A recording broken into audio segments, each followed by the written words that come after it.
future of poker, live, online, and everything in between.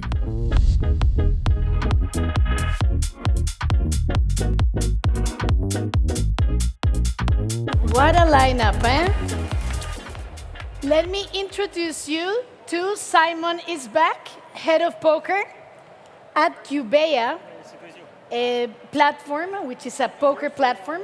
Baard, Dahl, iPoker Network Director for Playtech, as well. Mauritz, Altikardes, head of poker of gaming media and recent inductee in the Poker Hall of Fame in Sweden. And our very favorite, one of our favorite speakers, Julien Liarte from PokerStars. Let's give them a warm applause so we can get into this topic that we all love. All of us here are very passionate about poker, and we'd like to have this discussion. Guys, so what is the current state of live poker after COVID? Can you give us a little brief of what you're seeing in the live poker scene? Yeah, okay. Hi. Hi, everyone. Hi, Yvonne. Hi. Right, so live poker after COVID, it has been absolutely booming. So we've seen the players that were very, very eager to come back and play.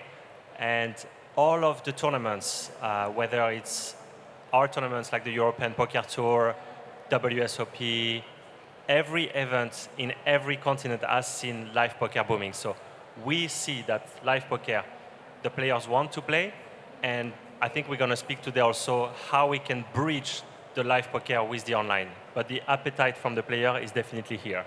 Absolutely. Your EPTs, we were just in EPT Barcelona, and the numbers keep growing, right? There's no steady numbers. It just grows. Yes, we've been doing records after records. I think we are seeing a bit of somehow, because a lot of operators wanted to go into this after COVID boom, we are seeing some sort of stabilization now, and we have to make sure that we capitalize on those high numbers and this appetite from the players.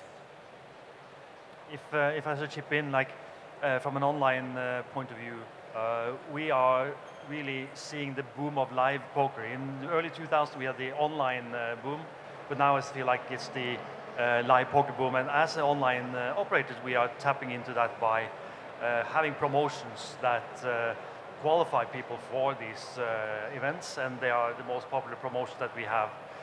Can mention that we had 1,200 players qualify for the Irish Poker Open this year on our network. You want to go? Should I go? No, I'm just going to fill in with a brief comment that, of course, we are seeing more and more now how the online platforms are making these partnerships with the offline poker tours. Like, for instance, the Sigma one, which is a great opportunity. And that is, I think, evidence of the fact that it's working and that it's a successful concept. Right. Yeah, I agree. And thank you, Yvonne, by the way, for having us here and talk about this very important topic. Live poker, as you know, was quite booming before COVID, and then came COVID, and I think, you know, post-COVID, the numbers are just up. And you can see that not only on the number of entries, because that's what every land-based and live event organizer counts nowadays, is also the amount of live events across Europe and you know, and globally as well. And having partners like, you know, different networks, of course, makes it very much easier to get higher attendance, right? So the bridge is already there. Okay. Since poker is booming, live poker is booming, why doesn't every casino operator plug into a poker operator? What stops them? Well, they can just call me and we'll sort that out immediately. It's not a problem at all. I think there's a misconception among casino operators in general of poker. They think it's not a high revenue vertical. They see some other issues. Maybe they think it's easy to do some money laundering and things like this. But this all stems from not really knowing the vertical. I talk very passionately about this. I think if you are casino operators, you definitely should have poker. The CPA for poker players is much lower than for any of the other verticals. The players cross-sell like crazy. They are very knowledgeable about all your games. They will gladly play casino sports with you if you have poker. and they stay for longer. So it's not expensive to get into poker as an operator. So I see no reason why. I think it's just a misconception. Very interesting. Poker has its own language, its own people, its own crowd, and it's a little bit of showing the operators all this community and what is behind poker, which is a big sense of community. In your events, Julien, for example, the EPTs are like an incredible road tour. And I've been discovering that recently, that it's the same people attending events, building a community, and just having a great time. It's true that when you, as a poker player, as a player, when you step into a live event, this is really where the magic happens. So basically, you are part of a bigger thing than just playing poker. It's not just about the table, the cards, and the chips. It's also making friendship, connection, and defining winning moments. And I think that for every operator, this is what is the most important thing, is how are we going to create those winning moments? How are we going to drive aspiration? How are we going to make the players to realize their dream? And this is what we're trying to achieve with the live event. And this can really, really only be achieved with this kind of live operations. Mm-hmm. Simon, you want to add anything? Yeah. So Cubeia Poker's entire business idea for many, many years has been to get in touch with online casinos and try to get them to add poker to their offering, right? More so than trying to create a poker provider or poker operator. And in doing that, we've encountered a lot of these problems with operators that are unknowledgeable. They have said things like, why should we focus on poker when it's like a tenth of the revenue that we can get from the rest of the casino?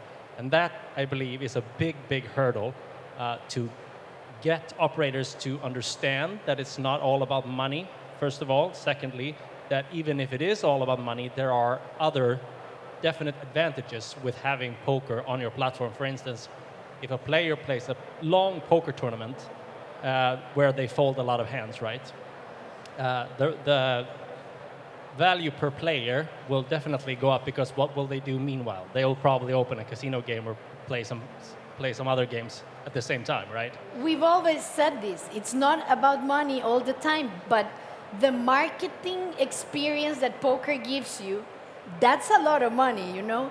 It's unquantifiable, but how much can you write about winning slots? You know, whereas poker gives us filmography, emotion, and quite a bunch of special people in the industry, I would say. Yes, exactly. It's a poker player can feel like he has won something. He's won experiences by even online. You can get this experience while playing poker, and you can go away from a tournament feeling that you gained something. While if you just pushing a button on slots and you lose, then I don't think you have the same feeling. Exactly. You won because you were good. And that's the difference, right? That's what poker players feel. Exactly. Poker defined as a skill game, as a mental sport even. In Brazil, we got that already. In Brazil, it's recognized as a mental sport. And I think that's huge, you know, comparing poker with chess and having a good regulatory framework is fantastic. Which brings me to this question. How can we make online poker more exciting? Because sometimes I fall asleep playing at night. Yeah, I think that a lot of us industry people, right? We are looking at online poker and we are hoping that we're waiting for this next boom that's going to be bigger than the 2003 boom, right? And I think, me personally, I think there needs to be something innovative happen for us to be able to see that. In my experience, I've been into gaming my whole life.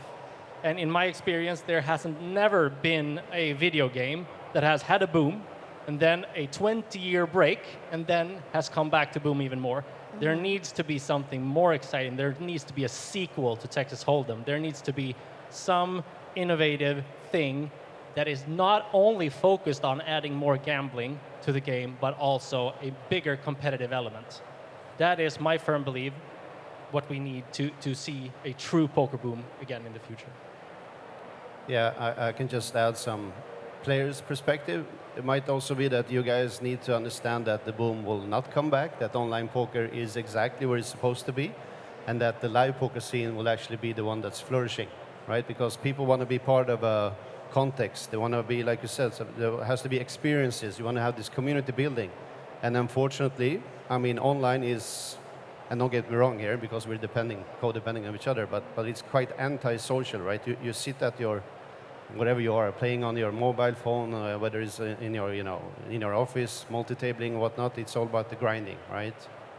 So we might come to a point where perhaps we should focus on generating community values, just adding, not only like we spoke about before, Simon, like adding new game types or game formats, because it's there, and yeah, sure, you can add a couple of extra ones, right? But it's the whole community thing, right? And also, I think another subject we'll touch later on is the mistrust, perhaps, in online poker, right? With the AI and the bots and whatnot, it also affects it.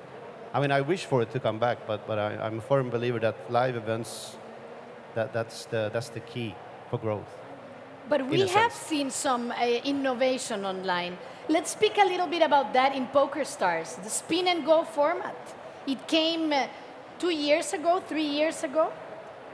Yes, as we were discussing this topic, I can't help thinking that we do have innovation that are not giving the boom that we had, but can still drive participation. But most of it attract new players. And also, which is very important for us operators, do some cross-selling between casino players, sports betting player. And if we want to attract this kind of player, we have to understand how they consume poker, which is something very fast, very mobile-orientated. So we have some innovation like the spin and go. And we actually tried in Barcelona to link the spin and go with the live environment, having a new live spin and go championship, which is something that hopefully could attract those kind of new players. What we can only do is rely on technology, AI, and new forms of consuming poker to try and attract those players and retain the one that we have. Let's talk a little bit about AI, a controversial topic. Is it good? Is it bad? What's happening? Let's try to be positive here. What are the positives of AI in the poker online landscape? Well, I would say that one positive thing is behind the scenes where, I mean, our development team, they are using AI to put out code quicker. Means that we can have new and more exciting features come to the public more quickly. And if something doesn't work, we can take it down and we can do the next thing. So in that sense, everything, product development goes quicker, which is a benefit to everyone. Now, there will still be the roadblock of regulatory approval somewhere, but I think this is a definite positive. Mm-hmm. Simon, how is AI? Are you segregating player pools via AI in the network? No, not really. We are trying to push a lot of the players into the same games, of course, because that's how you build revenue. But no, we haven't really used AI in that sense yet. So we are still looking for an opportunity to get into it. Okay. So what's all this confrontation against AI from players? I mean, we know the poker community is very vocal, right? So this is one of the things. I mean, poker players are value hunters in a way. So it's been a controversial topic, but I think it's slowing down, and it's we're digesting it finally. Mau? Yeah, I have a lot of opinions on this matter, for sure. So AI, in terms of collusion detection or fraudulent, checking fraudulent behavior, looking for bots, etc., that some operators claim that they use AI for, should be a bit more transparent so people actually understand how exactly that is being done. Just putting a text on a site saying we use AI for this and this, I think the regs need to understand how.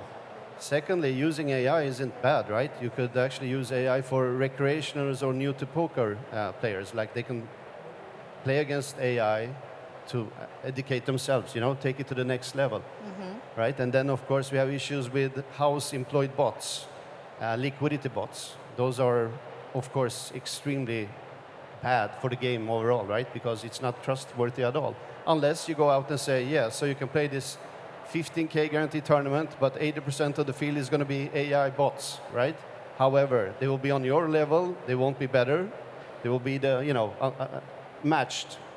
Well, then it's up to people if they want to play that or not. But now, like today, you don't know. And Yes, very and of course, interesting. every site does have issues with bots, more or less. I'm talking about employed bots, house bots. So, yeah. I wouldn't mind playing with bots that are less skilled than me, I must say. I think probably all of us have some experience with bots, and those bots aren't necessarily connected to any AI or large language models. They have existed for a long time, right? And so how can AI change that? Maybe the bots can now chat. Maybe that's an addition to it. I mean, the main issue that people have with AI and poker is that they fear that opponents will be using an AI tool to outplay them, right, and take value away from them. And it's a legitimate concern. What the operators do, and from the ones that I've been involved with, we use the same AI tools to try to detect when players are using tools they shouldn't be, and then take it from there, right? Quite extensive investigations when we have suspicion of a player using AI tools during real money play. And I feel like in both the companies that I've been working in, we've had quite a good success in doing so. And people are afraid of AI getting better and better to play poker. But in my opinion, that's not really an issue, because you don't. It's not more difficult to catch a good AI bot than a AI bot that plays badly. It might actually be the opposite, because they will play so well that it will kind of leave a trace of that excellent play that you would normally expect to see from a human. Well, yeah, I mean, GTO, of course, good bots, good program bots will have GTO, but nowadays you can actually program them, even better. But we're also mixing things up here, because AI doesn't necessarily have to be bots, right? It could be tools to improve your game, like HUDs, solvers, whatever you want to use as well. So it's already there, right? It's just about using for correct good, for the good cause, I think. Great answers about AI, very interesting indeed. Let's analyze another topic that I love, life balance and poker. How can we ensure poker players are good players in terms of not addicted gamblers, that are balanced? How do networks and online poker and live poker ensures that whoever is playing is an okay player? Well, it's very true, especially over the last years. So poker is not a game anymore where you play at the underground basement with a cigar, and it's something that become really a competition. And this is also why I think it's very important for operator to recognize the importance of poker as a project, because the players really see this as a skill game, as a competition. We see so many players right now that take care of their health, that they go into breathing exercise in the morning, they take a lot of care. If I could show you the numbers of the alcohol that was drinking back in the days compared to today, it's like completely different. People come to actually win, they know they're going to play long hours, and yeah, it's just become a competition. So it's definitely something that we as an operator will look to invest into as well, to make sure that we give the best environment for the players. I was pleasantly surprised to see this CPT. They had a wellness exercise in the morning for players. And I think this will become more and more popular. I think it was lovely as a networking experience, as a refresh in the morning after playing long hours. I think that's super ahead of our time in a way, where you are giving players the possibility to do some wellness in the morning, to wake up We do fresh. a bit of yoga, pilates, breathworking exercise, but it's also, we position ourselves as we want to incentivize this kind of behavior. And I think this is very, very important for our events. I think that, yeah, poker is a unique game in that sense that it has two elements of attraction, right? It's the competitive element and it's the gambling element. And those two combined, I think, have shown the success for poker. What I'm seeing a lot now is that more and more of the innovation inside the poker ecosystem revolves around more of the gambling elements, which I think may make better money, or at least in the short term, where the focusing on competitive elements, I think, would be better for the entire ecosystem as a whole and the longevity of it. A lot of the recent features are focused on like adding more lottery to the different game modes, like the spin and goes have the lottery element in the beginning, and there are flip and goes, and there are like 5-card Omaha that we touched on. That's essentially just Omaha with more lottery, right? What I would like to see and what I sort of strive for as a poker provider is to provide a platform where we try to be innovative in the competitive area as well. Interesting. So we're running out of time, unfortunately, and I'd like to close with some positivity. Where is poker going? In a few words from each of you. I think Mauritz had a good point that maybe one way of thinking about it is to not expect it to boom like 2003. I'm a visionary. I want to see something boom like 2003 again. I would love for that to happen, and that's what I strive for in my professional career. But I think both of us have a very valid point that we should not stop focusing on what we have to try to be innovative. We should do both at the same time, definitely, I think. Yes, I think that live is going to be very important still going forward. I think that's really what's going to drive the community and all those aspects around it. I think education could be important. For example, we are doing now a project where when people review their hands in the client, they can get actually AI tips from their reviews, and I hope that might show players that the skill is very important in poker and might inspire more to stay around longer. I love that. So educating your own community and providing hand analysis via AI. Beautiful. Mau, let's make poker great again. Yes, let's do, please. I'm loving the live events. Basically, I do, but I also understand that we need to have online operators supporting the live events, because all of you can see that when you have online satellites for could be the EPT main event, not everyone has 5,300 euros in the back pocket, or it could be Irish Open, with JP, or whatever, right? It's an amazing chance to actually qualify for quite cheap numbers, right? And get a life-changing experience, like a bucket experience. So it has to be a bridge, but everything should be about the end user, And also don't forget, live events are really content factories. You can create immense amount of different content from those, which can then be used, of course, correctly by online operators.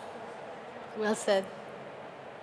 Well, from the way I see it is that the future of poker, but it's just like live and online. We just have to not see them separated. They absolutely are linked to each other, and we have to capitalize on both of them. Like, they can achieve much more together than what they would be achieving alone. So this is really what we're going to focus on in the years to come. Nice, very positive. I'm looking forward to all these changes. I'm loving the Sigma Poker Tour experience that starts today. If you're curious about it, come to the casino. And remember, there's a free roll for ladies. Where are my ladies? This Saturday, free poker for everybody with good prices on the line. And if you don't know how to play poker, I'll be there and I'll make you guys a shark. So thank you very much for tuning in, and give it a big applause to my lovely speakers today. Thank you.